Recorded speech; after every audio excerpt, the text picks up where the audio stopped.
Hey everybody, welcome to another episode of Defense of the Patients. We're a Dota 2 podcast. I'm Cyphus, I'm sitting here with Roland.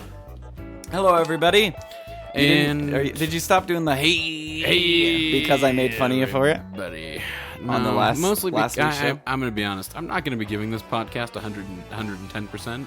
Oh, I'm running at 10%, which means maximum I can give this is 10%. We should always we couldn't today, but we gotta record before Game of Thrones. I built a fucking fence today, and yesterday, and Tuesday, and we did 120 feet of wooden fence. And watching Game of Thrones is emotionally intense enough for me that I feel like I did all of that too. Yeah. Well, you helped a little. You took out the chain link yesterday. Was that yesterday? We did? Yeah, it was yesterday. It was Saturday. Yeah, that was the easiest job in the world. Digging the holes was a bitch. Because we live right next to the mountain, so, like, they're just rocks. You're not even digging in dirt. You're, like, literally, I had to dig 22 inches with my hands. And just water, and then, like, pulling rocks out, and then water, and then scooping, like... I'm tired. Like... I draw sunburnt. So I gave this policy to my dad because he's like, I'll help you build a fence because we have neighbors that like to be in their like. This guy's weird, okay, a little bit. He knows the name of your podcast, so maybe you shouldn't. I know, and he wears our shirts all the time because I gave him a shirt, and I see him wearing my he's the only person I've ever seen in real life other than like you or Easy or Wazoo. Yeah. Never Wazoo actually wear a .P shirt, and so I feel bad, but. He prefers the Speedo in his inflatable 6 foot pool. You don't care for that? It's an inflatable like 6 foot child's pool, okay? Yeah. And that's fine if you're with your kid in your Speedo, whatever. That's no big deal. Some people prefer Speedos. But when you're by yourself and I'm walking to the studio and I get like hey buddy. No, he says, "Hey, it's perfect temperature. Come on in." As he's sitting in his inflatable 6 foot pool. And I thought like at that moment like time froze and I thought, how much money would it take for me to have to go get in that pool with him? Like a briefcases of money, you know what I mean? Yeah. For me to be like, sure. Be right in, man. Like, no, I'm not going to get in your fucking inflatable pool with you and me. No, you weird Speedo wearing fuck where we had a 4 foot chain link fence. Yeah. Anyway. Well, they were chatty folks, but now they're completely blocked out. They're 7 feet. It's different though. It's funny to hear that because one of the things that people complain about, like in this country, is that attitude with your neighbors. You know, that nobody's friendly with their neighbors anymore, and we definitely live in an area where I'm friendly with them when he has his clothes on. Yeah, sure.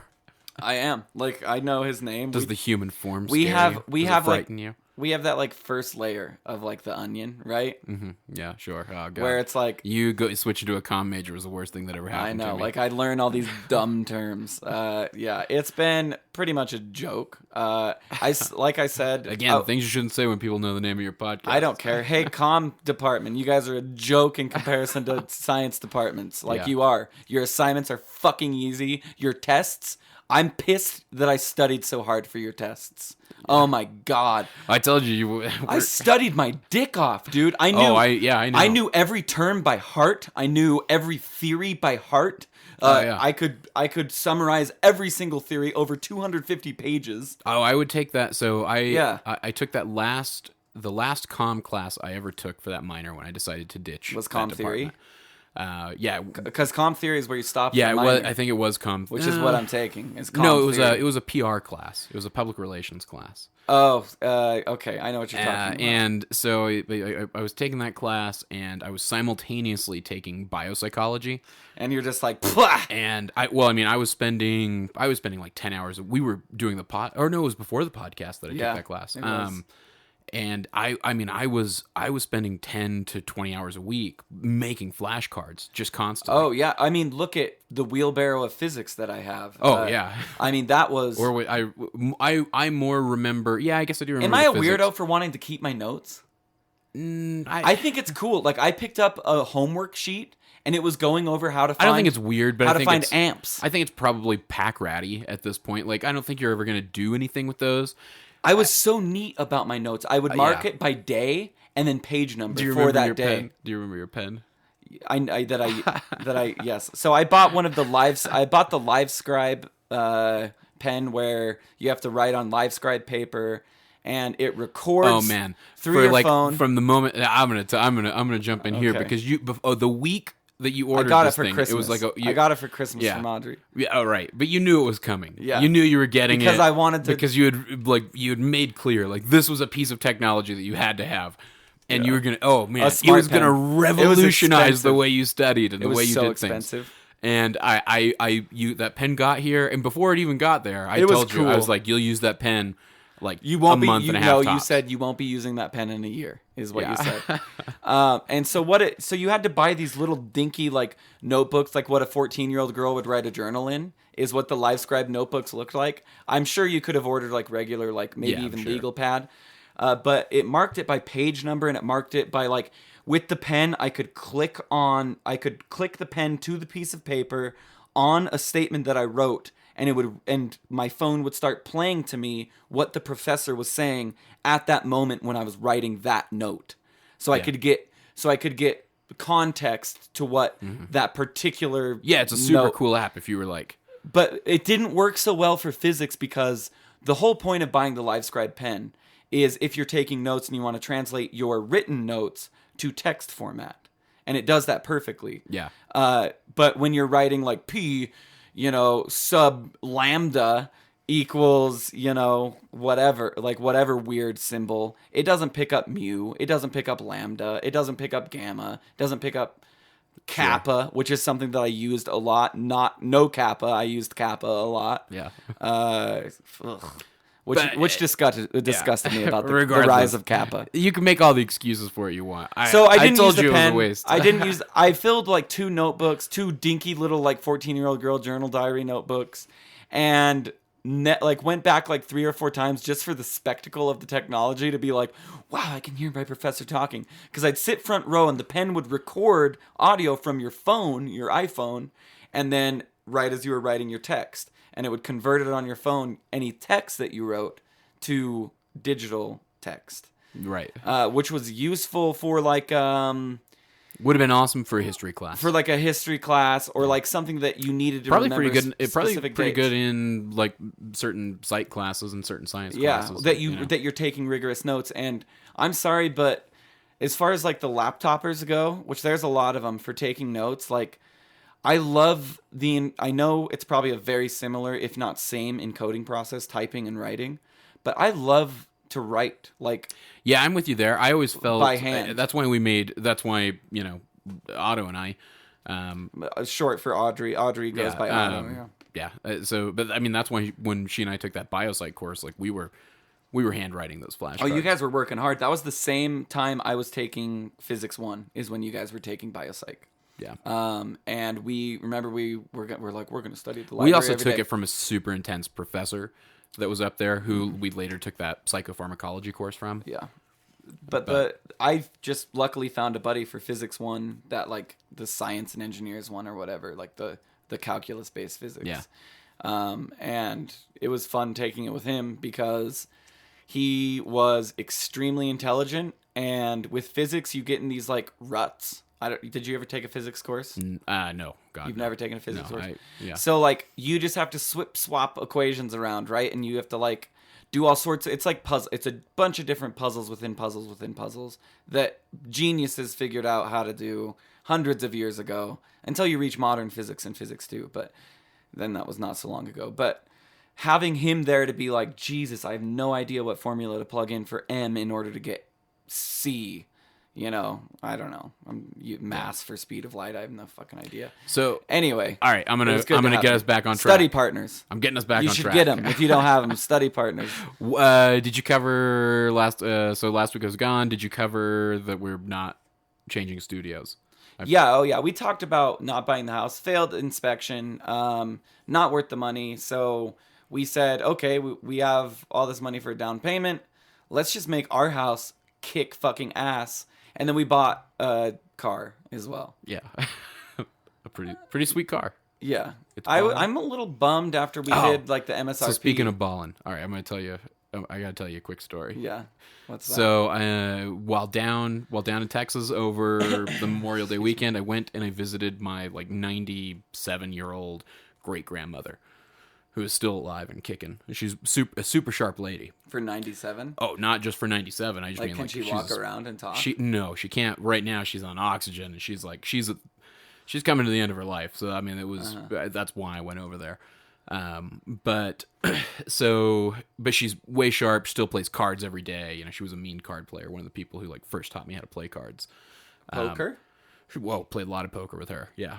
Really? Oh yeah. She's all about it. She doesn't like to play Hold'em though. She likes to play 5-card draw. That's her game. You know, so it's kind of old timey. Yeah, it's what was popular when she was learning to play poker. Yeah. So I go over to see her, and I have I mean, you know how it is when you're talking with older relatives. Like you have to struggle sometimes to find conversation, right? Well, you just reach at topics that you hope that'll get them talking forever, so you can sit there bored and they can feel justified in telling the story. No, I had a similar interaction with my grandma. It's important, recently. and like I know it's important. I knew it was important to her, and I respect that. And like she was always a really great lady. Exactly.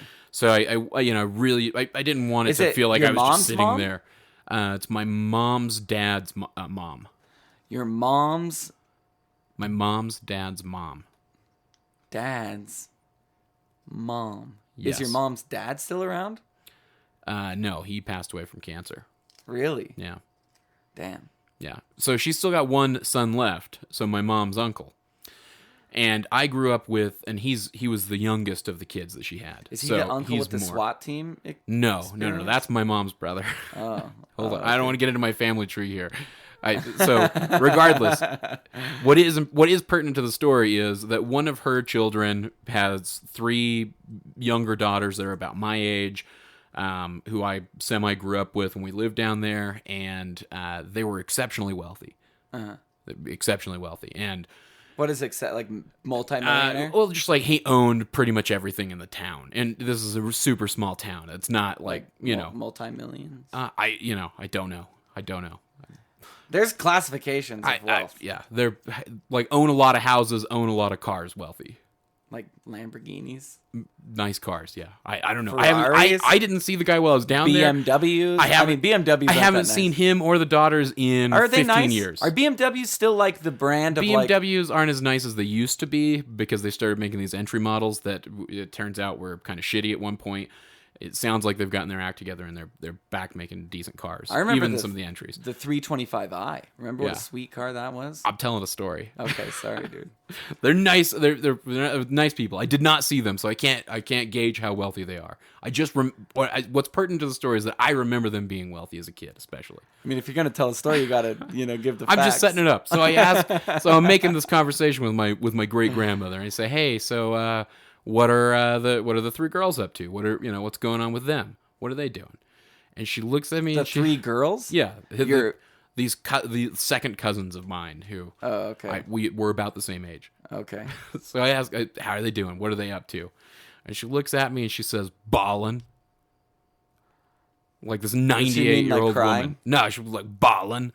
Is what she's like. Literally, her response to me is, "Oh, they're ballin'." Like ballin' in the slang sense. And I don't know, dude. My mind in this moment is blown. Like this is a 98-year-old woman who just when I asked her about 97, whatever, she's in her late 90s, asks me who responds to this question with they're ballin'.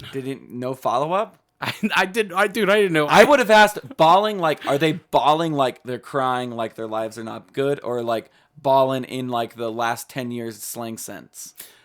I'm pretty sure that she didn't. Okay.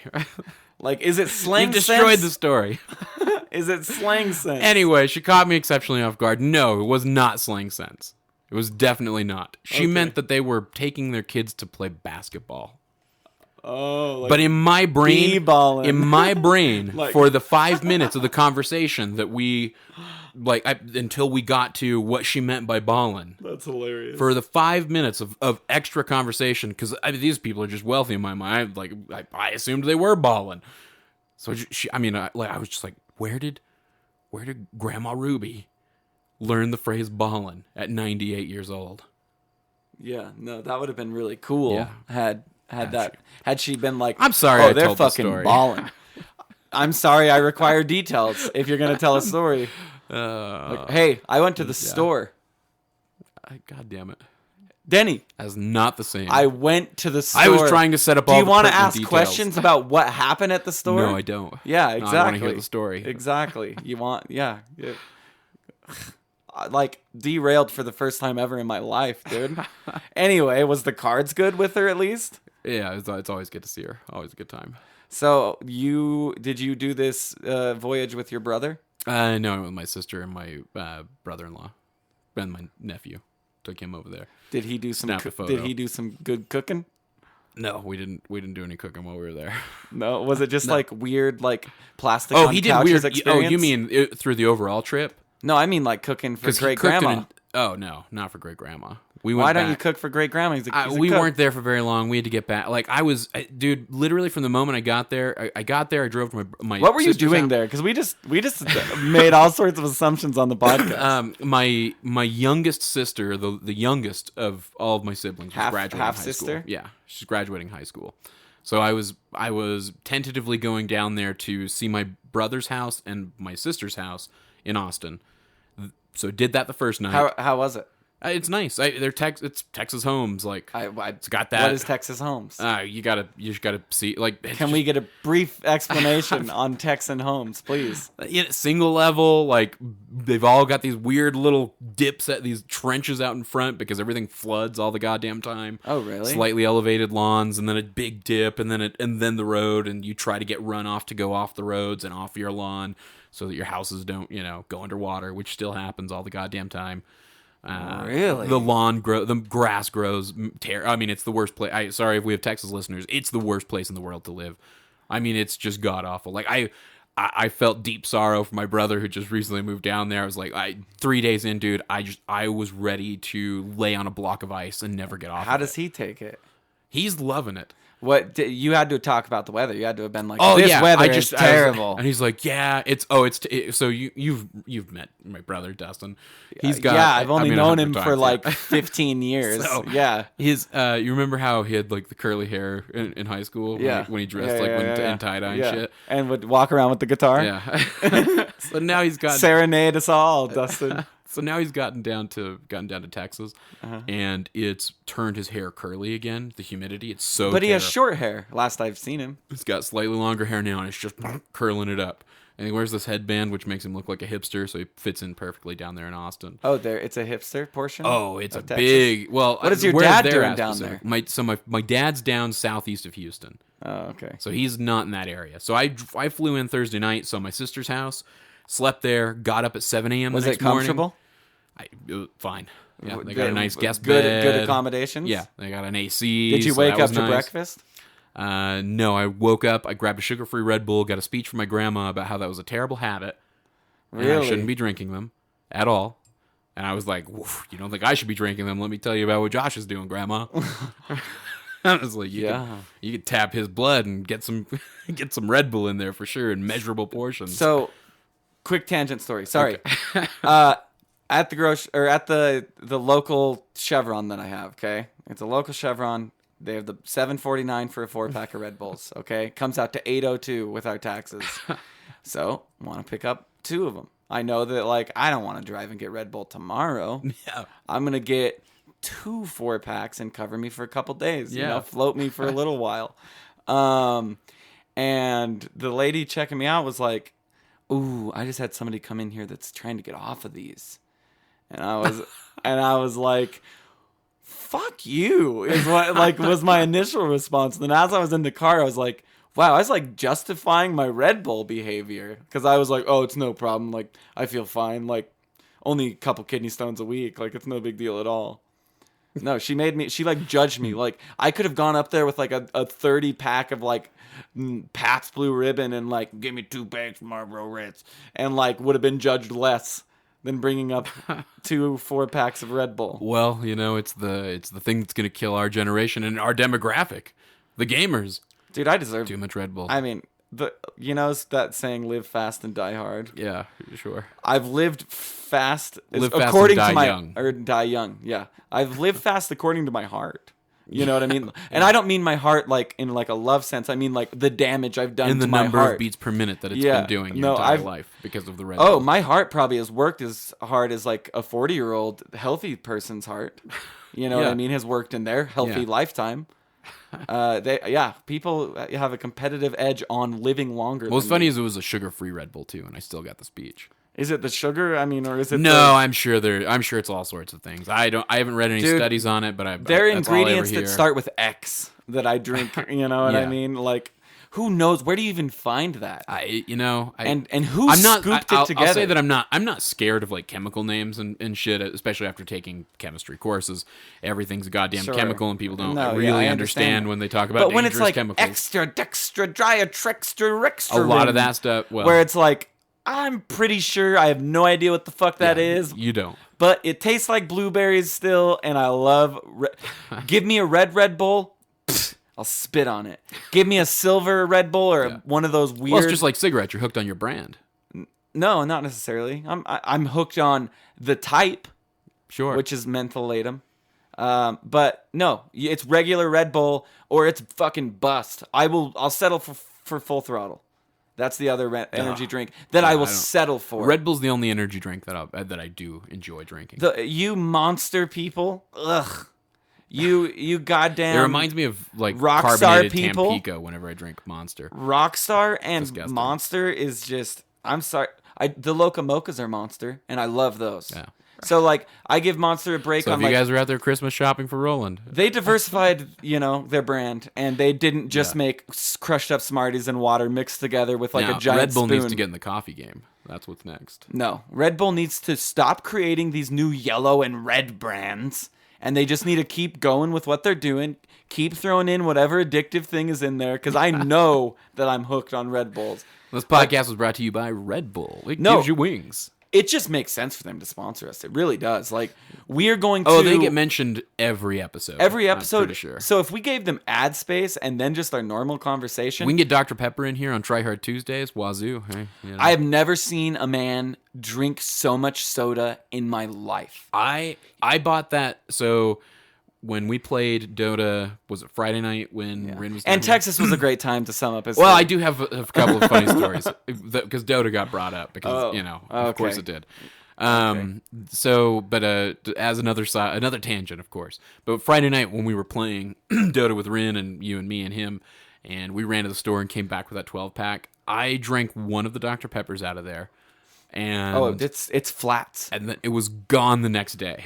It was gone by morning. Dude, I go to Costco and buy the 35 can Dr. Peppers. These are unrefrigerated when I opened Dr. up your Peppers too. when I opened up your garbage can to throw away garbage, the recycle, it's nothing but Dr. Pepper cases for like the first quarter of that. Since Otto has been gone, like it's full of Dr. Pepper Costco flats, which is 35 cans. New. This Dr. Pepper addiction is new from him, though. Oh, he fucking loves it. He goes to the grocery store daily to get 4 12-packs, like because they're running a deal, and he's like 4 for $11, dude. and he just walks in and hobbles down to his dark dungeon basement where there are hundreds of Dr. Pepper cans strewn about, dude. His table space is just empty Dr. Pepper cans. I don't... When he goes to the fridge to get a Dr. Pepper, he just grabs like 4. It's bad. Yeah. I know. Somebody needs to intervene. Every time he comes out here, he brings 2 with him, and somebody goes, "Oh, can we have one of these?" He goes, "No, these are for me." Yeah, and then so he gave me one of his 2 Dr. Peppers that he brought out as we're watching like the DC game that was 90 minutes long. And he was like, awesome. "But you got to go back. And as soon as I'm ready, you got to go get both of us another one." Yeah, he's like, "You got to go back in and grab me 2, and then get yourself one if you want one." And I was like, "Jesus, dude!" And 10 minutes into the game, he's like, "Go in and get one." I'm like, "No, we're waiting for this game to finish." And then it was turns out it was the 90-minute game. But I feel like even if you drink a soda every 90 minutes, you're still not healthy. No, I mean, no. I mean, every hour and a half, you were drinking 12 ounces of soda. That's still not very good for you. Yeah. What's 24 divided by 1.5? Math man. I mean, less than 24. You know what I mean? 1.6? I don't know. 24 divided by what again? Math right now. 24 divided by 1.5. Oh, 24 divided by 1.5 would be 0.6. I don't know. It's about 6. Oh, 6. Sorry. No, it's not 6. 6 times 16. 1.5. It's about 16. It's somewhere in there. Neither of us we're way too lazy. What's 6 times I'm too 24? lazy to do the mental math right now. Me too. I just don't even want to start picturing the problem in my head. Somebody out there heard it. So you guys who can do math in your head, you guys know how many he drinks. How many is it again? 1.6 divided by 24? Anyway, he drinks about 24 a day. 3.2 is 2. 6.4 is 4. So roughly 16. Yeah. So anyway, I spent most of the Texas. I spent most of it driving to and from places. Oh, really? Yeah, You're in cars, huh? Yeah, and then at that miserable graduation ceremony, which walked in and did she walk? Yeah, and it's. Well, did people cheer? Oh yeah, well they're hillbillies. I mean, so they cheered when she graduated. Did your dad like whistle and shit? No, my family was a little more calm. My dad's not quite that person. He's not like the woo. Yeah, but regardless, we get there and I'm looking at the program and the things that they're like requesting people not do. They're requesting that they not yell at people because they have like 400 people that are going to walk and they're like, we don't want it to take too long. It specifically says you're not allowed to release mice into the stadium where we were at. Like apparently they've had people show up and release rats or mice or something into the crowds, and it's like this is the kind of shit like, and it gets even weirder from there. I wish I would have brought it back to read all of the things that was not allowed to do at this graduation ceremony. What? So hillbillies have big buildings? Because how do you fit 400 people? Yeah, they have. Well, how do they know how do they know how to build? Because football. Oh, because everybody loves football. Oh, really? Is it just like the talk of the town? Oh, when my dad still goes. Is Dustin into football now? No. Will he be? Do you think? I don't know. If you're listening, Dustin, don't, dude. Yeah, don't, man. Which I did find out he listens to like every episode of this, even though he's never played Dota in his life. That's so cool. And hi, dude. I miss you, man. So if you are listening, I don't think he'll get into football. I mean, maybe he's been known to do weird things from time to time. I hope he doesn't get into football because I'll never have another thing to talk with him about. You know what I mean? Once he becomes football guy. Yeah. I'll never have any commonality with him. No, we'll be standing around the barbecue and it'll be like, the Packers game, dude. Crazy. Packers, only team I know. Yeah. I could name a couple. Raiders. Because I know that they have a connotation of being like, don't they have like a bad connotation, the Raiders? Like if you're a Raiders fan, you're that person. I don't know. Fandoms develop weird rivalries, and I don't understand. I mean, it's like who would want to watch that on TV? When you say that to me, it's like trying to explain why League of Legends players and Dota 2 players don't like each other. Who would want to watch real sports on TV? That's lame. Isn't that funny? Yeah. That like we are definitely the vast minority, and that we are looked upon as geeky and weird, when all they're doing is like. Smashing really into each other. I felt it the other night when we were over here. We've watched a ton of Dota the past couple of days. Oh yeah, it's been fun. It's the most pro Dota I've ever watched, like in such a short amount of time and for so long. And the game's been so fun. They've good. been so super good. The DC. I am DC all the way. Yeah, like, I'm definitely rooting. I bleed chaos, dude. I bleed chaos for sure, and it's digital. It's weird. Yeah, like I do. That's the team I want to see. I'm super excited to see them continue going forward. I believe they're in the misery. upper bracket. I believe in misery. Yeah, I do too. I feel like he's been exemplifying his Shadow Shaman. Holy fuck, he has been exemplifying some incredible plays, and I know like. Shackle, that's a whole different worm. Yeah. I want to get into all the Manila Major talk because we're going to do a lot of that this episode, I think, coming up. What else do we need? Before we get too far. Timestamp. What we at? We're at 30 minutes in. Okay. We got 30 minutes worth of Dota talk coming up on us. Texas was a great time. Yada yada yada. I'm back. Were you dressed as a woman at any point? Because that was my assumption. Theory. Yeah. If you want to find out, you gotta go with me sometime. Do you like dressing as a woman? Well, I mean, it's liberating. It is. Yeah. I know.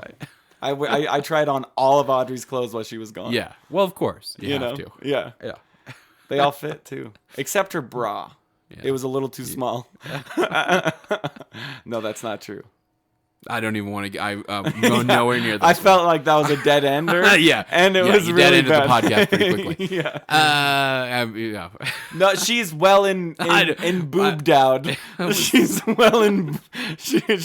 She they're fine boobs. You see, this is why you should have never gone this direction. These are conversations we don't want to have. I mean. with all respect to her. Yeah. You know what I mean? And I love her, and she's having my child, and love of my life. And Allah Akbar. Yeah, and we can't say that. Oh yeah, I'm sorry. Excuse me. So before we move on to the Manila Major and how much I've just been thoroughly enjoying it, we are moving the in-houses for everybody who's listening to this. In-houses we were supposed to record with Growdy earlier today. I was building a fucking fence like a man. My muscles have grown like 3 times. I'll show it on stream here soon. Yeah. Maybe I'll even show like lifting weights. And we'll do creative channel and work out with Roland, and I'll do the workout with you guys. Get some 3-pounders up in here. Yeah. But write a 0 with a Sharpie after the 3 and just curling 30 real quick. Yeah. Hold on. Yeah. While you play Dota? Yeah, curling 30. While you queue for a match? The sad thing is like, I don't know any buff. Harry, our buddy Dalamir, he probably does like lift 30 as he's reading a book, speaking fluent Spanish. Yeah, he does.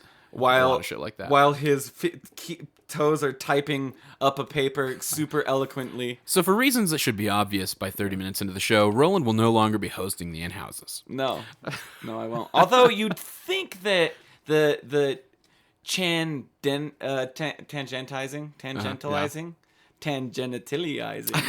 I wish. This is why we got to do the video. The listeners at home don't get to see you fondle balls in the air as you look at me saying that. They don't. So when I tangent a lot, you know what I mean? So just because I have the type of brain that my filters need to be changed. You know what I mean? What filters? I need new filters. We need to install some filters. No, my filters are just all clogged up, and it all just goes around them, dude. Although I have a really good curse. This is me tangenting again. Yeah. Curse filter. Anyway. Yeah, I feel like you do. I know what you mean. I think most people are usually do. I think in the entire in my 31 years of knowing my grandmother, I have only once ever cursed in front of her. My grandparents all say like hell damn. Shit is going a little far, but the occasional shit. I've heard my grandmother say shit, so I feel alright dropping that. But I slammed my hand. Okay. So, I have all sorts of stories that I want to tell about building this fence that I know. Are pretty funny. This is not a fence building podcast, though. But can I tell about when I slammed my hand and I thought I broke it? And then when then I'm talking about the in-houses. And then when my dad thought he broke his shoulder. If you listen, he doesn't listen to this. No.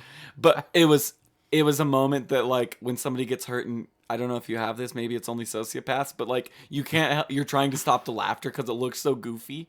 But they're possibly hurt, but it looked so ridiculous that you have to laugh. No, that's, that Schadenfreude human instinct, Okay, so that's normal? Yeah, I think people, sometimes it's funny when people get hurt. Okay. Everybody out there half of you are going, yeah, it's true. The other half of you are going, well, that's very rude, but you all know you laughed at somebody who stubbed their toe and looked kind of funny. So I'm cleared on that. So we have to dig fence posts because we're building a wooden fence, and it's really windy up here, so I'm digging each fence post 22 inches deep, which is 2 inches short of 2 feet deep.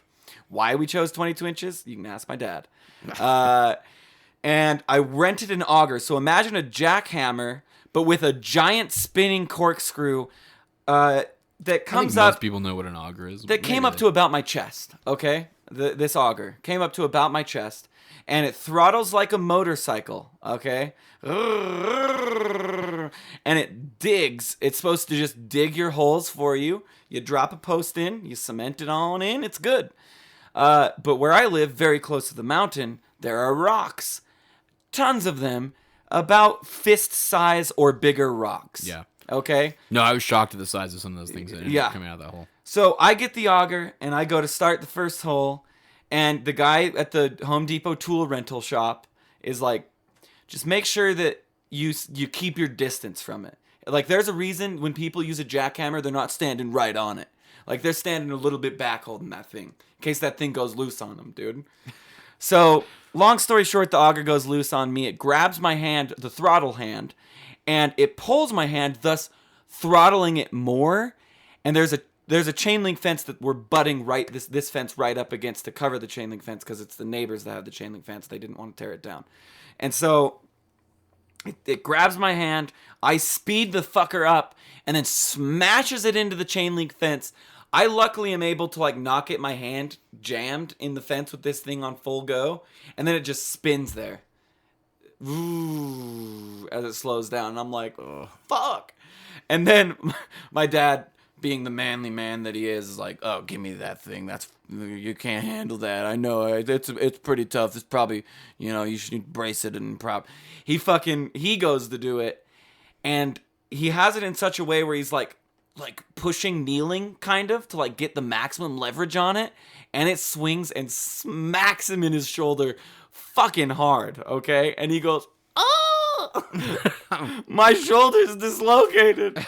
And like for a moment, I'm laughing a little bit internally and a little bit externally, a lot internally, a little bit externally.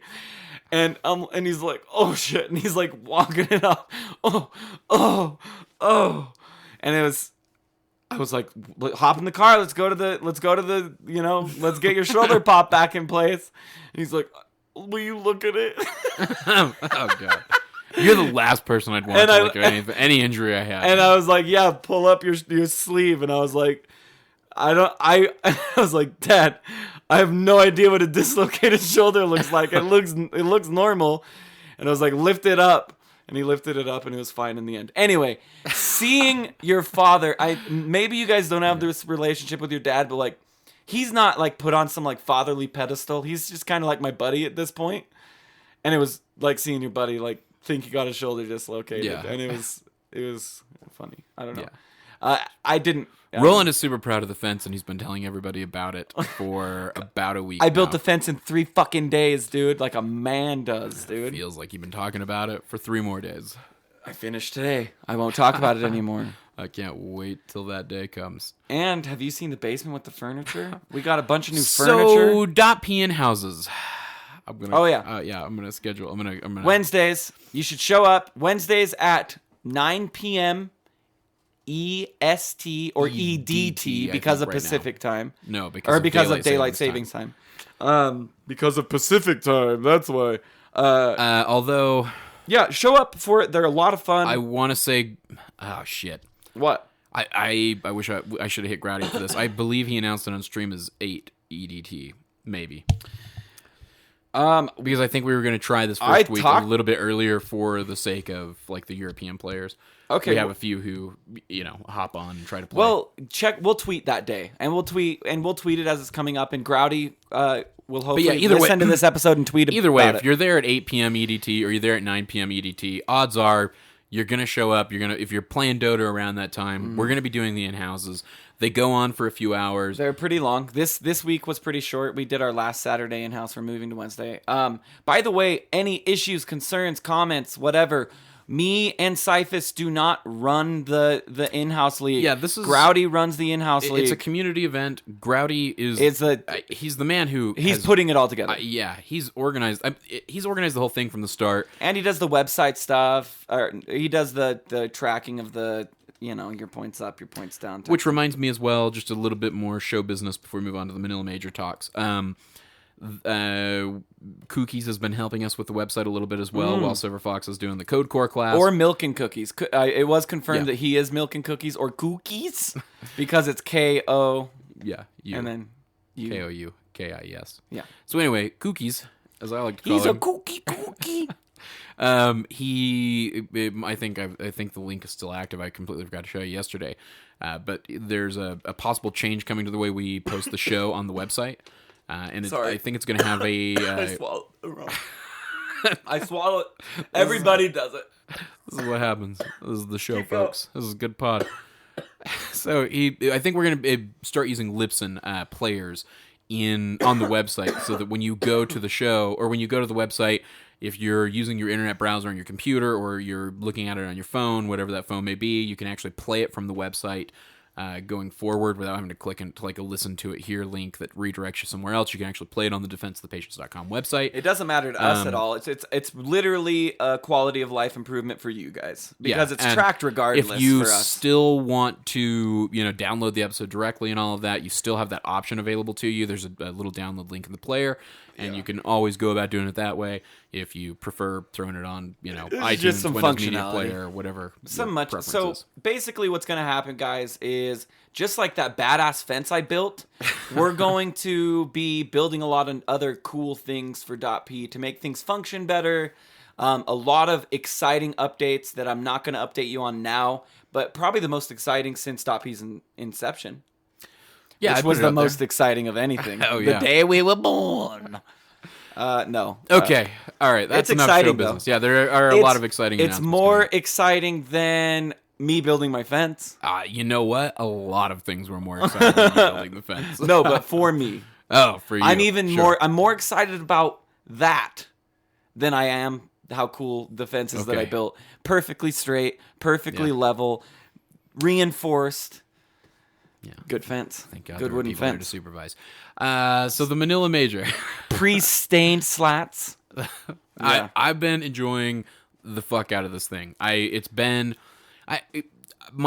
big complaint with Dota beforehand with all the tournaments, and it's still this way, but was just that there were so many goddamn events to try to keep track of. Now at the majors, I'm realizing, like, oh yeah, I would have enjoyed watching more of the Shanghai Major if it weren't for the production nightmare that it was. If I didn't tune into a game and wait an hour and a half for the next one to start. You know what I mean? Oh, it was garbage. Yeah, Shanghai was... I couldn't imagine. Because it's really hard to... It's hard to... Which, high five PGL for this. They've done such a good job. It's beautiful. Watching it on Twitch is fun. Watching it in-game is fun. Both ways it's gone really well. Yeah, a lot of great talent. We've got the caster from Down Under. Cap, LD, Waga Toby. In particular have been good. Toby's there. You know what, Toby Wan? You're not my favorite caster. I'm going to say that. I'm not going to say I love your casting, but you're not my favorite caster. Okay. Who is your favorite caster? I'm not going to say because that's mean, but I'm going to say he's not my favorite. Well, you can't say you're not saying no. The mean part of that is calling out somebody specifically and saying that they're not your favorite. He's not that's the mean part of the statement. Saying who your favorite is okay. No, because that's rude to say who your favorite is because then everybody else is inferior. You know who was super awesome to watch? Who's that? Was Mott. You want to know my favorite caster? Oh, there it is. I knew it. I knew you were enjoying that. No, Mott. So Mott does a great job of keeping things on track. Toby, I love you to death. You started the scene. You are a pioneer, okay? You were way good. Your hype is fucking real, dude. Like, let me say that again. Your hype is fucking real. The only reason you're not my favorite caster is... you just yell a lot, man. Like, calm down. Some people enjoy that. It builds the excitement. And I will say, having seen him cast live, in a live setting, he's a great amazing. caster. I'm just saying he's not my favorite. It built the energy. I feel like Mott is a rising star. I really do. I feel like he has a great understanding of the game. I don't know what his MMR is, but that whole argument for MMR is true to an extent. When you get a guy like Mott who's fucking hardworking, who watches all the pro games, analyzes the pro games, does cool stuff for his camera. The camera for this major, the functions they've added, the tri screen where you can see three different things going on. Oh no, yeah. So on the Twitch, and for those of you who aren't watching, the runes. For those of you who aren't watching on Twitch, or for those of you who aren't watching at all, it's definitely worth checking out just to see some of the inception of what I suspect will be like instant or good indications of what esports watching can be in the future. So much more entertaining, so much information. Yeah, so there's that tri-split screen where you can see the action both in top, bot, and mid all simultaneously. And then the runes every 2 minutes, and and every 2 minutes there's just a little box that pops up to show you what rune spawns where. I want to know that. Yeah, and who's contesting and what he got and like. And I feel like Mott does a good job of that without those functions. Yeah, I'm saying Mott brings a very descriptive cast. I know Mott personally. And it honestly has nothing to do with that he's a great guy. It has a lot to do with I think he's been working his ass off for a couple of years, and he's naturally good. Yeah, he's somebody who... He was not a surprise to me that he got invited. Yeah, all. no. There were other people that did surprise me, but Mott was not a surprise for me. I'll agree. The games that I've watched, him cast, have been amongst my favorite with casters. Oh, I would love to see him do a finals. He's somebody, if you're out there and you're wanting to break into casting, he's somebody you should take advantage of right now because he's... I don't know. No, don't. Oh, no? No, don't. Oh, he's not doing that anymore? Maybe not anymore? Don't. Well, I just mean, I think he was he's doing coaching services, if I thought. I don't know if not anymore. I don't know if he's still doing that, and he's super busy. Okay, I never said that. If he is, he has his own email that you can email him and ask him. That's up to him. He does charge money. It was super cool. Yeah, that's what for casting coaching. But I don't know if he is doing it. I'm totally down to send people his way to help support the guy. Yeah, but I don't think he. I mean, I see him as the next rising star in Dota. Yeah. I think that he's put in the grind, which everybody's like looking for some key to success. He was definitely impressive here. But I want to get into the Dota proper. Yeah. So Shanghai was kind of a mess, and right before Manila started, I started to feel like I was like, man, I haven't really watched Pro Dota, and I was like, am I kind of like turned off from it? And then I got into the Manila Major, and I realized these are going to be the fun tournaments to watch. They really are. It's going to be fun to have these three majors and TI every year if this thing can continue going forward. Yeah, those are going to be the fun tournaments to watch. And we did. I mean, we sat here. So we opened it up with the DC games. We stayed up till like 4 a.m. and I woke up 4 hours later. Yeah, and then worked all day. And then we watched more Dota that night. And then we watched more Dota. But I petered out. Yeah, I've watched a ton. I went to bed early because I was tired. I saw the Mineski. I always want to say Mineski. Yeah, no, Mineski's awesome. They had I want to say it was during the Shanghai qualifiers that they had a run with Huskar that was like crazy unbeatable. Not the Manila Major.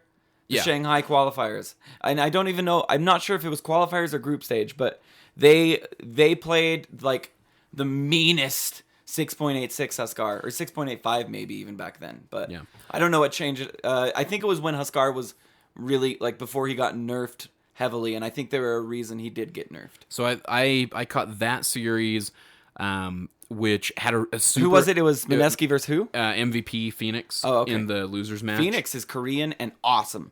I would love to see Korea take over Dota and let us, not take over, but like be a competing force. So they opened that series. They opened up. They won the first game with this dual mid Alk Lich combo, which I instantly went into the next game with. When Wazoo, the next time I saw Wazoo pick Alchemist, I grabbed the Lich and I suffered. Yeah, you did suffer. Some of that was because it's one of those things that works better with a 5-man team. Even though we had one, we were semi-limited. I had an Enigma jungle. Blackheart was playing Enigma in the jungle. You were playing Lich Alk mid. And then we had a dual lane off. No, we had a solo. Oh, yeah, solo. Off lane Phoenix. And then you and on he a was solo good. safe lane. He was a good Phoenix. And you did need a lane support. And I should have just gone down there from the start. I realized that. I just wanted to fucking try something out. I guess I assumed Blackheart was right. She was going to pick something to go with you. She had a really good point in that Slark getting to level 6 is really, really important because at level 6, it doesn't matter. I'll get farm. Like, I can catch up really quickly.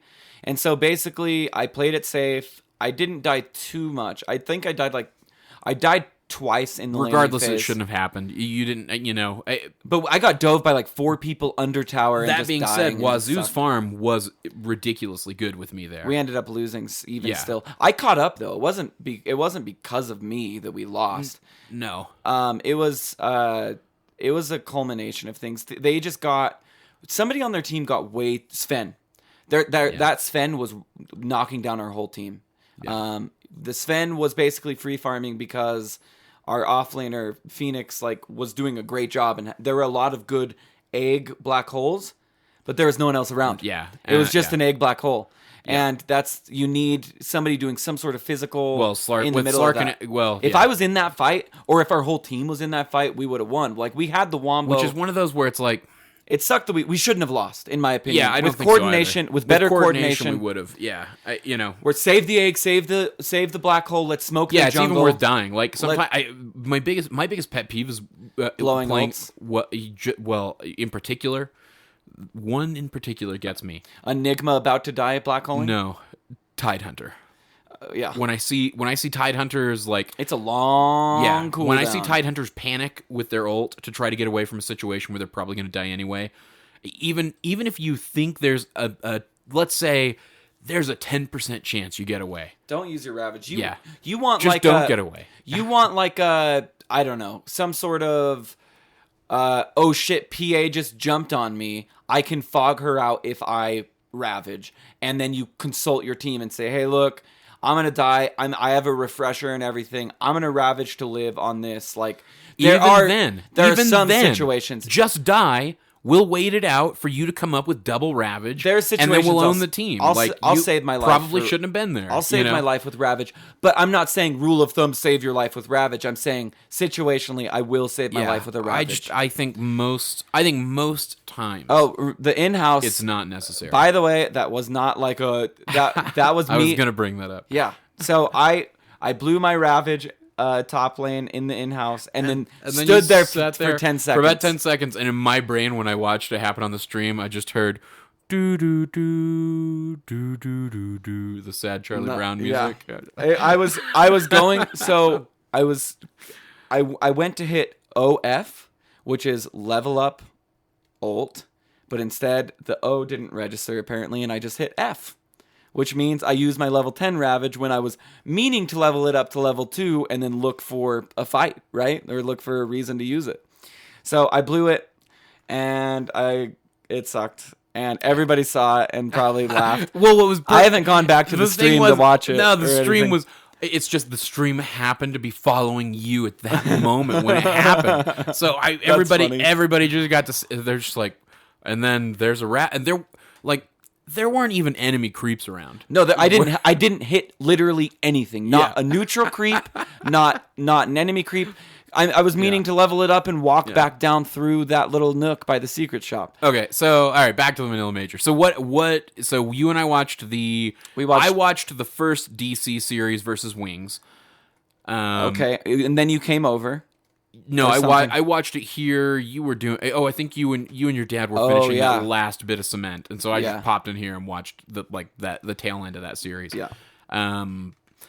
And then let's see. Oh, then we watched DC versus Navi, which is to this day, maybe to this moment.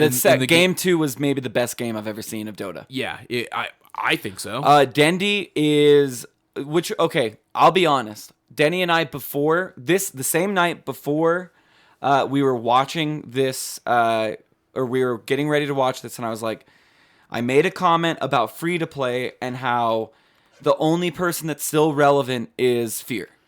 Yeah. And oh boy, how I was, and then you fucking ate wrong. Your words immediately afterwards. Oh, his Nyx assassin, incrable. Well, the Nyx what was he good. Playing? Puck? Tinker. Or Tinker. The Tinker versus DC in game 2. I sat there with my jaw, like, just slack jawed, just looking at the screen and going, it looked like he's realizing in my brain, I'll never do this. It looks like he has played maybe 2,000 Tinker games. He looks more machine than man. Yeah. When he does it. Because playing Tinker, anybody can do it. Anybody can get boots of travel. You can TP onto the creeps. You can march machines. You can rearm. You can march machines. You can rearm. You can do the soul ring. The thing that Dendi does that's different than everybody else is usually I'm Tinker, I'm going to go mid, I'm going to buy my boots, and then I'm going to save, and get my boots of travel. Like, that is a train of thought for Tinker. What Dendi does is he gets that fucking soul ring, and he goes and farms the jungle and the lane. Because what soul ring means, and he gets rearm really early. Usually you get rearm at like level 11. He gets it at level 6 to rearm with Soul Ring because you can keep Soul Ringing. It's just so efficient. Efficiency is the word. Just even more impressive was just watching him split push. Even beyond that. He was a the particle in man. 2 places at once. Yeah, it was unbelievable. And that being said, DC in that game was ultra fucking impressive. I mean, I gotta pull it up. Those series, game 1 was a little stompier, as I recall, with Navi. Yeah, well, I won't say that it was stompier, but it wasn't a stomp. But they had a lineup that had to DC had a lineup that had to win early, and it didn't. Yeah, but game 2 was anybody's fucking game. It really was. I don't even. I watched that game, and we talked about it after and, critically analyzed watching the 90-minute game. and I'm not even sure why they won. You know what I mean? I'm it could have gone either way. Like, the kill scores were so close. The GPM was at 0 at 90, or the difference in gold was like 0 at 90 minutes. At one point. Way late in the game, it was at 0, and it's like, I honestly cannot tell you who is going to win this game. Yeah, so the two high GPMs on Navi were 674 and 675. Jesus. And then was Nick's Assassin one of those? No, this is the game 2. Oh, the Tinker was the game 2. Tinker. Okay, Tinker was the impressive game. If you have failed, and I'm sorry that we spoiled it for you. Impressive. If you his Nyx was impressive, but Nick's the Assassin. Tinker was the more impressive. He just looked like he was bored. Is what he looked like. He looked like I don't think so. No, like, I think I don't. It was so easy. To me, he was easy not. mode. It was not bored. It wasn't bored, and it wasn't easy mode. I disagree. Whatever the shit he was doing was too fast for it to be easy mode.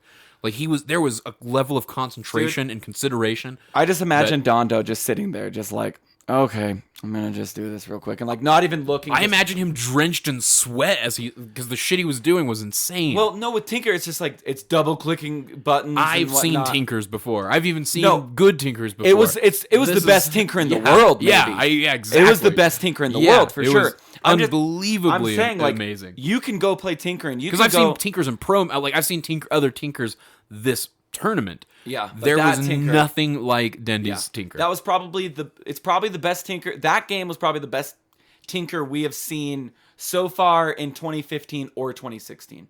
I would say. I mean, as far as execution, as far as presence, his fucking map awareness, Jesus, anybody's map awareness. I'll take any team. Their scans always hit somebody. But they know how to use that scan function. They know the scan immediately. Yeah, some of the shit they were pulling, like the things they were doing and knowing in that game. I've seen some EG scans. I watched some EG series where it's like we're gonna. Okay, I want to get to EG, but I won't. Okay. Let's do that in a second. So real quick though, to the shout out to who was on the Invoker on DC. Oh my god. And Resolution on the Faceless Void. I mean, we're seeing double meteorites. He was more than he was like millions. Tinker was gonna be like 16 slotted. Are we just gonna see like him dropping his refresher and Necro 3 on the ground or something like that? Yeah, and that was the other thing, was watching Dendy swap out items as the game was going on, and not just any items, fucking specific, but killer items, dropping the Ags at one point to throw on something else, and I mean, there were big items that he was swapping in and out of his fucking. I'm sure inventory. Decisions were made in the team. Where it's you don't need that Ags anymore. You've done enough killing. Get the blink. Yeah, and it was a 90. It was a 90 goddamn minute game. He traded it back for blink. I'm almost positive he traded his Ags back. So for blink. The next time you guys are out there and you got some time to watch a good game of Dota, don't throw on another movie. Don't throw on another hour-long TV show. Throw on that second DC versus Navi game. In the group stages. DC in the group versus stages. Navi And check it out. It was amazing. I was tired as can be and stayed up with my eyes fucking wide open watching that thing till it finished. Yeah. I mean, even the casters were like, I'm not sure I've ever cast a game this cool. Dota is actually a pretty fucking awesome game. Yeah, really. I will say that I don't play video games. I play Dota at this point. Yeah, I know. I've been preaching it for some years now. I play Adventure Capitalist and Dota. Oh, God. Adventure Capitalist on my phone. We're not going to talk about Adventure Capitalist because we're running late on the show, and we got to talk about EG, who is going to the losers bracket. Yeah, they are starting this TI off in the losers bracket. But aren't they like the loser bracket champions? You know what I mean? No. Yeah, they won TI through the losers bracket. In the last game, they still won TI through the losers bracket. Yeah, but the way they did it that year makes sense. They've gone. I don't know. I'm not big into the pro scene. I don't have a great memory either. But I know EG is infamous for being in the lower bracket and winning things. At TI last year, to refresh your memory, they made it to the last upper bracket round versus C-Deck. I know. Or was it Secret that was known for the low? I don't know. Well, I'm pretty sure EG has something going where they're the low bracket kings, lower bracket kings. Man, I don't.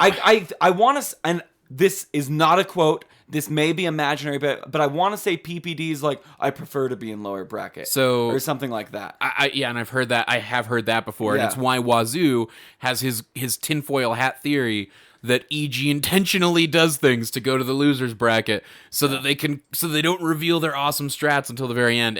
But Bulba could come up with some awesome strats. Sure, Bulba is a smart motherfucker. And to that I say, puh.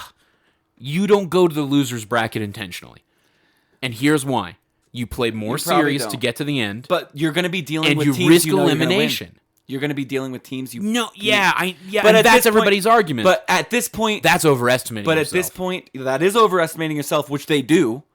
EG does. I don't. So all right. So do you believe that? I don't know if they do anymore. I don't know if they do anymore.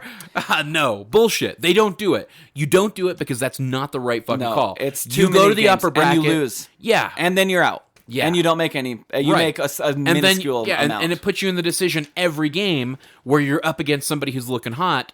Do I pull out my awesome strat now that I was saving for the finals round because I was so sure I'd get there, or do I B, not pull it out and risk elimination? I think you feel out the best of three. If you're gonna lose, if you lose game one, and it's a stomp, and you're gonna get eliminated, yeah, you pull out your big guns. I think they're hiding strategies? Right. No, and I don't think they're hiding strategies. Maybe a little to a degree they are, but I think every team is to a degree.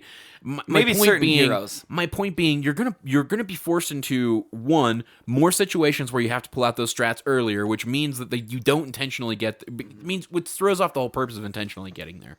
I agree, and you risk that elimination. It's such a bullshit tinfoil hat theory. It is a tinfoil hat theory, but look at all the tinfoil hat theories you read about all day long at work about Game of Thrones. Oh, sure. Okay, which we can't get into anything with Game of Thrones because some people haven't seen it tonight. And I know. I'll never be a spoiler. I'll never. Not for that show. But I want to say this. I think the only secret plan that they may have is some sort of PPD Sumail lineup where Sumail plays Timber. We're going to see Slark. We're seeing Slark. Sumail's an excellent Timber. We saw Sumail and Timber. Have we already? Oh, yeah. Oh, that's a series I missed. Timber mid. In fact, the moment I saw it, I thought, wasn't it Mr. Blue who gave you shit for the Timber mid? Yeah. I've gotten plenty of shit for plenty of things, but the argument that Blue would make would be, well, Timber's changed a lot since then. Yeah, sure. And the meta's shifting toward a Timber mid style now. Which is valid. Which is valid. It's just it's kind of bullshit at the same time. It's kind of a bullshit. It's kind of bullshit. It's kind of valid. Yeah. Because fuck Dota and its nonsensical way of being. Yeah. So with EG, they lost, or they beat Mineski. They fought LGD for the initial winners match and lost that to, I think it was 2-1. I didn't catch the LGD one. I caught a little bit of the Mineski. You mean Mineski? Yeah, Mineski. I caught a little bit of Mineski, and they were looking strong. They are strong. They're I think they're Southeast Asia. You were in. They are Southeast Asia. I don't know. I don't know anything about Mineski. But you walked in when I was watching the LGD versus EG series earlier today. And because we didn't know, we left all the spoilers off, which tomorrow the playoff stages start. So sorry, Brad, you're gonna get some spoilers. I'm tired as fuck. I have to go to bed. Yeah, you're not gonna watch it. You're not gonna catch up. But so the comment you made to me was, oh yeah, EG's about to stomp them here, and they did not. Oh, did they not? They got 2-0'd by MVP Phoenix. And they were some impressive games. I've always from MVP. I've always believed that MVP Phoenix would do amazing things. Like, remember when I went up to him right after they lost at TI and I said, you guys are going to win the whole damn thing? Was that MVP? That was MVP Phoenix, yeah. And I was like, you guys are going to win the whole damn thing right after they got eliminated. Anyway, no, I believe in MVP Hot Phoenix. I would say that I mean, like I said, I bleed digital chaos, or I bleed chaos that's digital. And that was the Sumail on. Yeah, that's what I thought it was. Sumail on mid timber. Was it against the Slark or was it was against an alchemist and a life stealer? Is there an enchantress too? Do I see an enchantress? No. Oh, okay. The lineup for EG was Dazzle, Timbersaw, Batrider, Lycan, and Earth Spirit. Okay, pretty good lineup then. Alki, Bounty, Slardar, Lifestealer, Lich. Okay. So Timbersaw obviously good against Lifestealer. Is he though? Because remember we looked up Timber stuff doesn't go through magic immunity, so it doesn't pure spell immunity. It will with a tree. Like if a tree is near Whirling Death, that's going to do pure damage.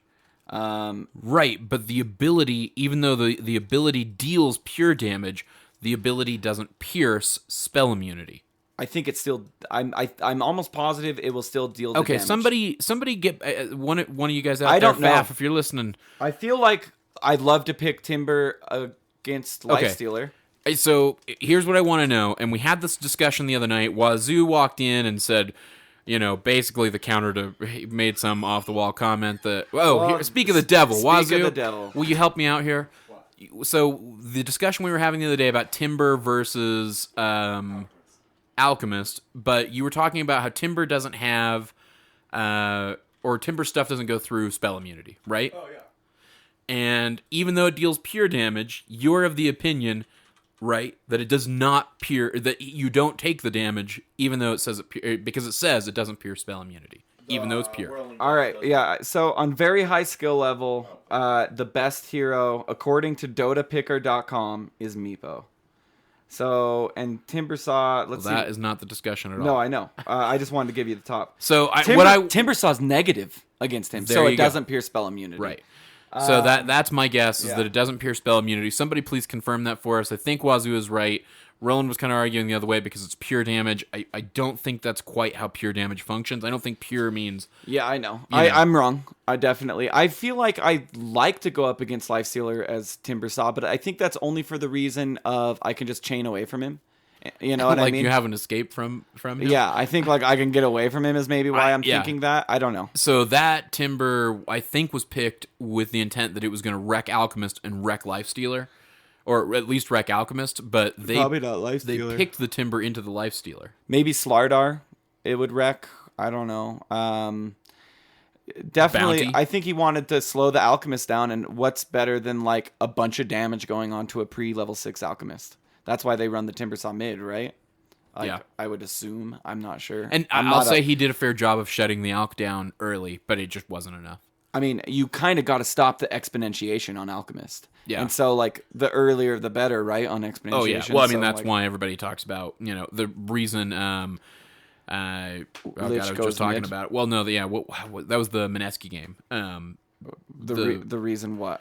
Well, the reason that Alch, because he was damn near 1200 GPM. I know he broke 1100. 1150, you were saying. So that Alch, they never rotated anybody over.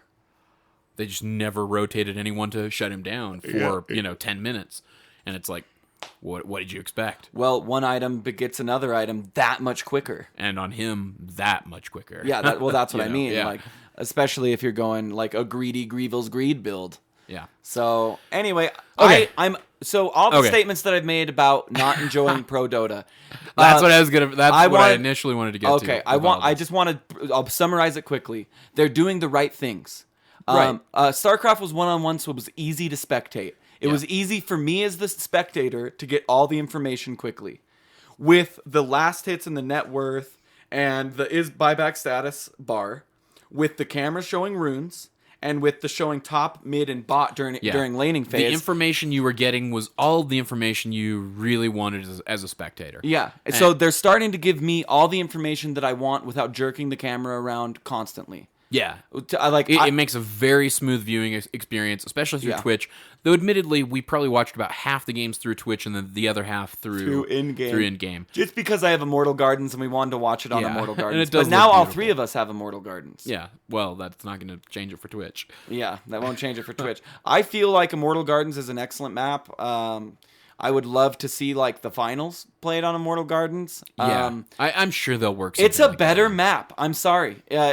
Some may say that it's a cheap map. Some may say that it's an easy map. Yes, I do believe it's easier to navigate through trees. But extrapolate that to pros. Imagine the sick jukes we're going to see. Yeah. If the trees are even easier for the pros. You know what I mean? I don't know. They'll do crazy shit, especially on the left side of the map. Yeah. With the hedge maze. Yeah. And that's the one thing that I think everybody's in the most uproar about. But okay, I'm going to close this out. So one final reminder: if you've been enjoying the .pn houses, we'll try to announce this on the Discord. We'll try to announce it on the Twitter. We've announced it on the stream. If you show up this coming Saturday, ain't nobody gonna be there. It's gonna be on Wednesdays. So this Wednesday, Tune in around 8 p.m. 8 p.m. EDT. That's Eastern. Just be Eastern watching Daylight Twitter. Savings If Time. you're not watching Twitter, pop into our Twitch channel /.ptv and see if it's running. If it's currently offline at 6 p.m. Or it's 8 p.m. 8 We are p.m. confusing EDT. the fuck out of people. I know. If it is not on at 8 p.m. EDT on Wednesday, then it's going to be on in an hour. Yeah. At 9 and p.m. probably less than because Grouty's been hopping on. Grouty there usually in advance. starts at about 45 minutes into the hour. So about 15 minutes early. So, but Grouty's going to be taking over. Definitely give Grouty your support. He's doing a great a member of the shitload of community, work, and too. He's the one. The reason we can't do this is the work that is involved, you guys. Running an in-house league is a hard thing to do, and Grouty is taking that especially the way upon himself. It's and Blackheart has been a huge help. Big yeah. shout out to Blackheart. Big shout out to you. Sure. You've been doing a lot of help. You've been adminning now, too. I haven't been. I've been adminning as I've been creating lobbies. I think we still probably fill it out for you. Yeah. Blackheart just asks for screenshots, and then she goes and fills it out for me. And I just screenshot it and send it to her, and I'm like, thank you. And she's like, you're welcome. You probably couldn't do it right anyway. And I was like, I probably couldn't. Yeah. So I'm happy about it. But yeah, we have to track player numbers and stuff. And when I say we, I mean Grouty. Yeah. Grouty is the man on all of this. He's a great personality. It's going to be fun to watch him kind of drop into that host role over there with the in-houses. And I think Zach's going to be joining in for most of it. So yeah. ZD, Zach Dudek. ZD is going to be kind of the guy that's going to be there on intermission in between games with you, keep things lively, talk about the game. Zach's pretty good at analyzing a game, and he's good at bringing the hype. And you'll probably see him do some casting. You'll probably see him do some playing. He did on the last one. I played a game with him. We lost. It was okay. It was kind of a heartbreaking loss. It was the one where you blew a Ravage with not even an enemy. ZD was so cool. The whole team was way cool about it. They weren't like, oh, fuck. I was like, sorry, guys. Like, I meant to level it up, but I hit it. My bad. It's like exactly what. So, all right. That's enough on the in-houses. Okay. You want to email us? defenseofthepatients@gmail.com. Defenseofthepatients.com is our website. Go there, check it out. Expect some changes coming that way. Just over the next couple of months, this thing's just going to get better and better. It's going to be a real website one day when it's all grown up. Defense of the Patients, just search that on iTunes, Stitcher, all your favorite podcast apps. We're trying to. I'm looking in. I got an email, and this was like a couple of months ago, about some web podcast app that we weren't on. I can't remember what it was called, but I'm looking into it. I'm doing a bunch of stuff with RSS feeds right now, so I'm trying to figure that out and get us on every podcast app that I can locate. If you ever see one, just email me at defenseofthepatients@gmail.com. Let me know. We'll try to get those hammered out. @p_show on Twitter, where you can is where you can follow us and find out what's going on, figure out about in-houses, get announcements about when shows are available, all that good stuff. Patreon.com/Defense of the Patients is where you can go to support the show. So with that being said, we did have an email. Do you want to read it? We had an email, huh? Yeah. Why, sure. I haven't read it. Okay. Well, I'm going to pull it up real quick. I have it on my phone. I could look it up on my phone real quick. Oh, it'll be real fast. I'll just type this and, we'll vamp a little bit. Do we have any iTunes reviews? I'm not sure. I don't have iTunes downloaded on my computer. Excuse me. Oh, you getting sleepy? I am going to go to bed right after this. Usually, we'll play a game or something like that. It's too late. Yeah, way too late for that. Although I desperately wish I could. I'll probably go home. Honestly, I'll probably go home and watch some Pro Dota. I'm hoping that is with the time difference. I think I could probably go home and as I fall asleep, watch some Manila Major live. That might be fun. So yeah, definitely check it out. This email comes from Kelly. I won't give your last name, Kelly. He says, "Hey guys," or she says, she says, yeah. "Hey guys, I've been listening for about 6 months now, and I love your podcast. That being said, I would love to get more involved, and I saw you guys have an in-house league that looks to be a lot of fun. I think I addressed most of Kelly's questions already." But anyway, readdress them. Kelly, how does somebody join the in-house league? Okay, yeah, that's a great segue. You're right. So Kelly, I guess we'll finish Kelly's email. Looks like there are teams and solo. Could I get any additional information, such as it too late to join? And if it is, do you have community nights where dot points aren't given so I could just kind of pal around? No worries if I need to wait until the next season, but if you could give me information as to how and when to sign up, that would be greatly appreciated. Sorry I'm droning on. Keep up the great work, guys. Okay, so Kelly, first and foremost, you text my cell phone your social security number as well as your bank account. That's right. And your routing number, which we only take out a small amount to ensure that you're a real person. That's right. A very small amount. So Kelly, so here are those were actually all great questions. I'm glad we did read the email. So if you go to defenseofthepatients.com and you click on the ladder tab, that ladder tab has a link that is a permanent invite to our .p Discord server. And you can join up. You got to have Discord because that's how the teams communicate when we do the in-houses. It's how we kind of organize people and make sure everybody's around, and how we communicate what's going on with the in-houses to people as the stream is live. So you can join that, but joining that isn't just great for the in-houses, but also good for just palling around with the community. As far as like, do we have a community night? I would argue that every night is community night. I log on when I'm on my main account. I see just .p 3 stacks, .p 2 stacks, 5 stacks all over the place.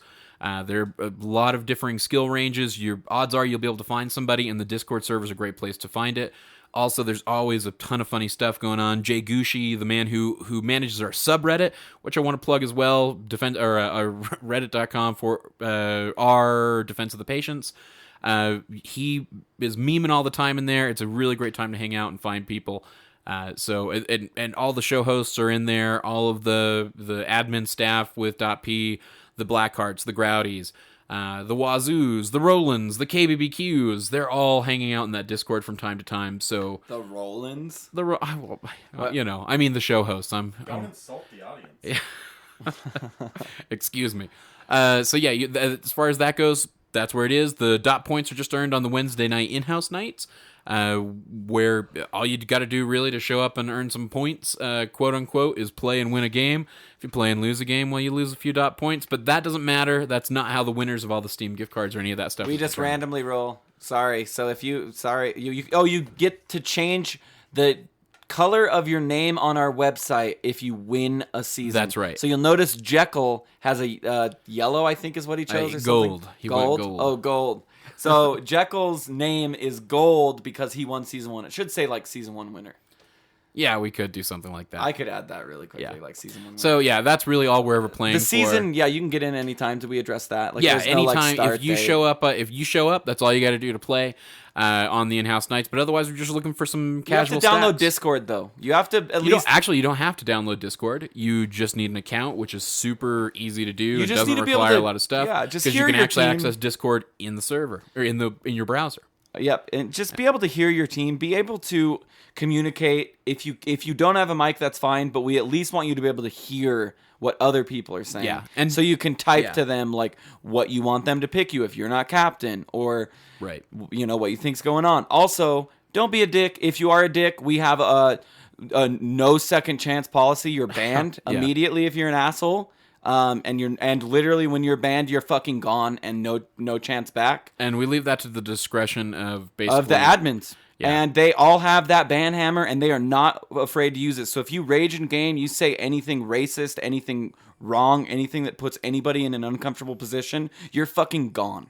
Yeah, we're not about being assholes. I guess it's just the fundamental rule. I know we have a show, Try Hard Tuesdays, and a lot of you like to try really hard. But when you do try hard, keep in mind that you may sound like an asshole.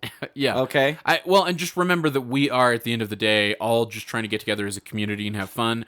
It's okay to try hard, but we are dealing with various skill levels. Because this is just a fun night, you're going to see people play things that they don't normally play. You're going to see people play things that they always play and wreck on. It just, that kind of stuff happens. We're there to have a good time. We're there to meet people. And a part of the big change with letting Growdy take over was so that Roland and I could pop into a game periodically. And also the Discord channels are going to be checked. I'm going to be doing like a random run through on every single channel when I'm not playing games, obviously. To make sure that everything is cordial and nice. And it's sad that I even have to do this. I didn't have to do this initially, but we've had a little bit of problems with people being assholes, and I absolutely won't allow it. This is a safe environment for you to pick whatever you want and to have fun. Yeah, okay? and that's the other thing. It is supposed to be have fun, and it's also just it's cool. And I'm because- giving $150 Steam money away at the end of every season, so like let's have fun while we do that, okay? Yeah, and it's not based off. And it's of not how based you on how good you perform do. Yeah, sorry. None of that is the key. Yeah. So that's not what we're trying to reward. We're trying to reward just hanging out with us and with the community and having a good time. Yeah. And that's what at the end of the day, I feel like that's what it's most about. So yeah, let folks know if you have problems with anybody. Hit us up. Watch the stream. It's always fun, and it's a cool way to get games casted. And I'm gonna go back and watch my fail ravage and see should. what they You had totally to say should. about it, and see what the chat was saying. That's the fun thing. It is fun to go back and watch a game that you played in be casted by even just watching Ursi cast. Ursi's a good caster. Ursi is a good I mean, he caster. hates every hero and No, every I just build. mean like I feel like because I have He's just like a I have a nihilist. slightly deeper relationship with Ursi than I obviously do the average Dota 2 player, and definitely have a deeper relationship with Ursi than I do any other Dota caster out there. Yeah. So hearing Ursi is always a little bit painful. All sometimes. right, Juggernaut. That's a shitty hero. Don't know why you'd pick Juggernaut. Oh, Ursi kind of praised our draft the other night. Well, the Drow draft. Yeah, I mean, it fell apart pretty well. It fell I mean, apart. it when was wasn't. supposed to fall Let's apart. be honest. It wasn't our draft. It was really me, like yelling at you, like, "Let's do a Drow draft. How does everybody feel I about got my it?" word in edgewise. I put a stop to a couple of those. Well, picks. the thing I wanted all range. Denny picked the Doom, I picked which was the a Doom, good pick in which the was end. the right pick. Doom. My only issue with Doom is I feel like I wish you would have picked a tanky hero that came online a I little wish bit I would sooner. have picked.